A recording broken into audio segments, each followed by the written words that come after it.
Hello, hello, my travel adventurers out there. So, if you've been following me for a minute, you know that I am in a new chapter of my life, and that life is post heart transplant life.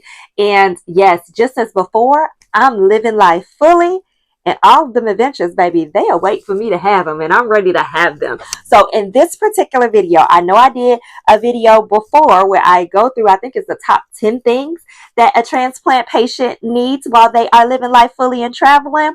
And you may have noticed that my face looked different because, yeah, I was full-fledged on prednisone with that moon face happening then. Well, you know, your girl is officially off of prednisone, and I am about to take my first international trip.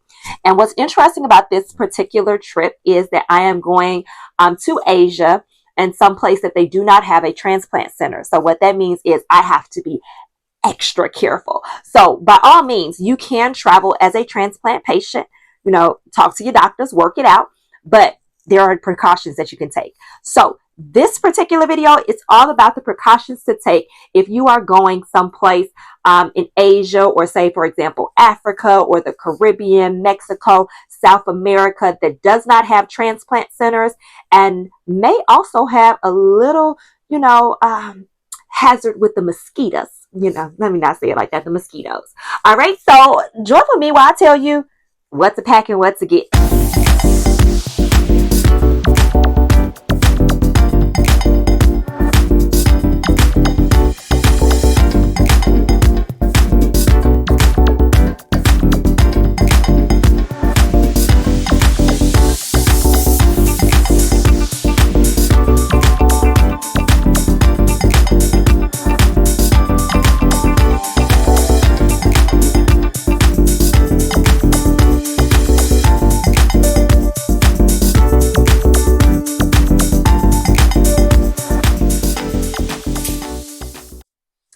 All right, so let's start off with something that you need to do before you even start packing. So you picked out your outfits, and what you need to do is spray all of those outfits down with this right here, permethrin. I think I may have pronounced it right. You need to spray everything down with this and let those clothes hang. And when they dry, then you can put them in your suitcase, okay? You want to get this because the last thing you want or need is any type of bug biting you. And then, of course, you already know we're on anti-rejection meds, which lowers our immune system. And nobody has time for getting an infection, let alone getting an infection someplace that they don't have a transplant center. Spray down your clothes. All right. So in addition to spraying down your clothes, you already know when we get to where we getting, you're going to have on your sunscreen because, yes, when you got your organ, you were placed on prednisone. Some people are on prednisone for a year. Some people are on prednisone for longer than a year. But that prednisone made you more susceptible to skin cancer. So you're going to make sure that you have your sunscreen with an SPF of 40 and above, not below. And you're going to make sure that you have some of this. Now, the reason why I particularly like this brand, the Deep Woods, is because of the DEET that is in it. DEET.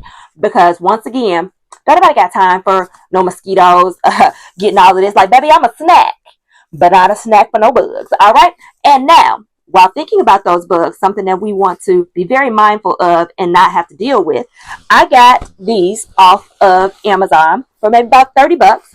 You want to get you some adventure pants, some camping pants. Nonetheless, the features of these pants that you want is, first and foremost, they have SPF protection. And at the bottom, they cinch. So you can close it up, making sure that nothing gets up your pants leg. And then I don't know if y'all ever experienced like a bee, a mosquito, or anything going up your pants, but it's horrible.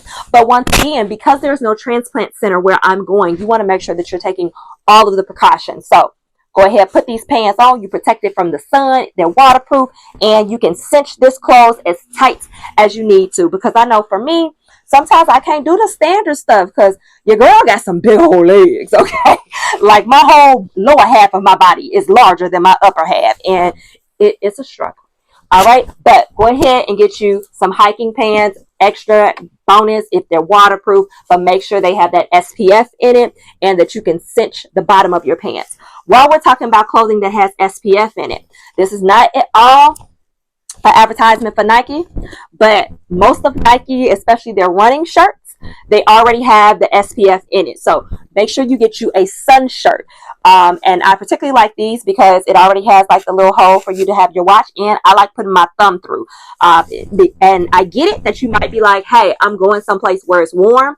Interesting fact, you'll actually be hotter if your skin is exposed than if your skin is covered up. And once again, if you get one of the workout joints, it's already made to handle any sweat to try to cool you off a little bit. So I would advise getting the sun shirts that are long sleeve. But hey, y'all grown. You can do whatever you want to do. But as for me, I'm about prevention when possible. Okay, we gonna be the safest we can possibly be while we having all these adventures and we living life fully. So I'm definitely gonna get me a long sleeve. I got a few of these, and of course I got one off of Amazon as well. That it was a nice little sun shirt, nice little hot pink color. You dig? I particularly like to go for bright colors because somebody need to see me. Okay, like we not playing this getting lost in the woods in another country. That's what we not doing.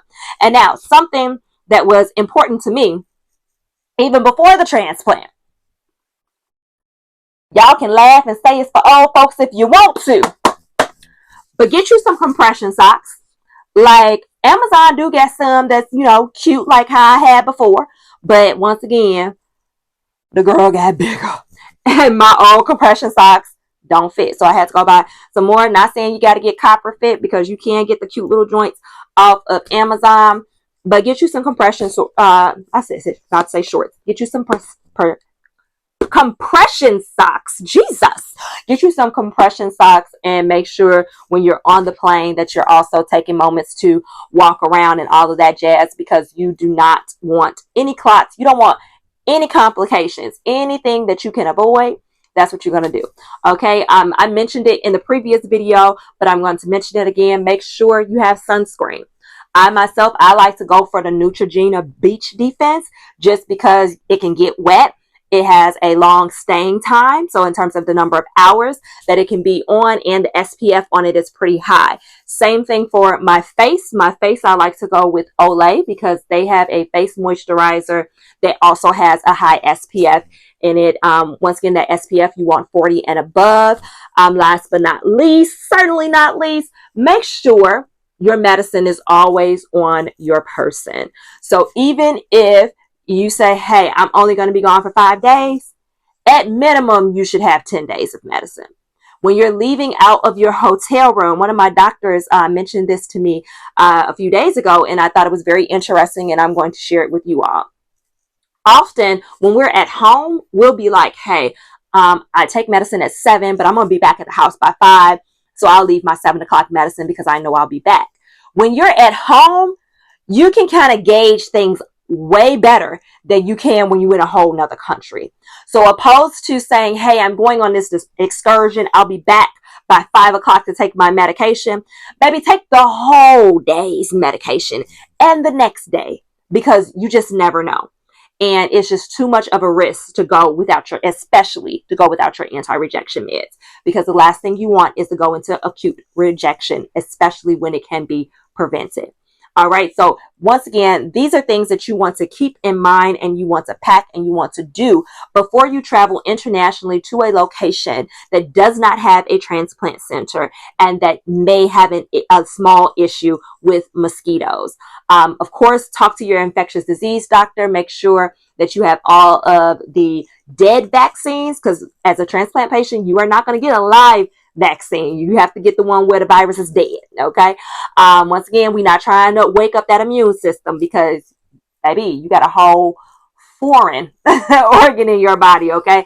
But you just want to make sure that you do your due diligence, because yes, you have this new organ. Live life fully with it. Live it fuller than you ever did before and you ever imagined before, but also be smart with it.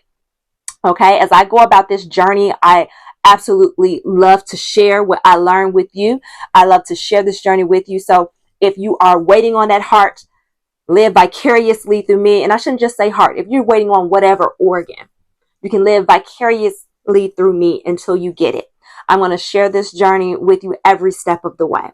All right. If you have your organ already and you're just a little nervous, you're just like, I don't know about that death. Live vicariously through me. Everything that I do, I will share with you. It's not going to be a secret, and we can get you to the point that you need to be. But the point being, let's be grateful for what the life that we have, because clearly we're here for a purpose. You know, we were given a second chance, and it was not by happenstance that it occurred. So let's indeed celebrate this new life. Let's be a community for one another. Be a beacon of light. Inspire somebody with your testimony, because you are indeed a living testimony. And know that life only will get better. All right. So I pray this was a blessing to you and that it helped you. I'm sure I'm going to end up making another video before I leave. But until we meet again, I love y'all. And y'all, go out there, have the adventures, live life fully. All right. Love y'all.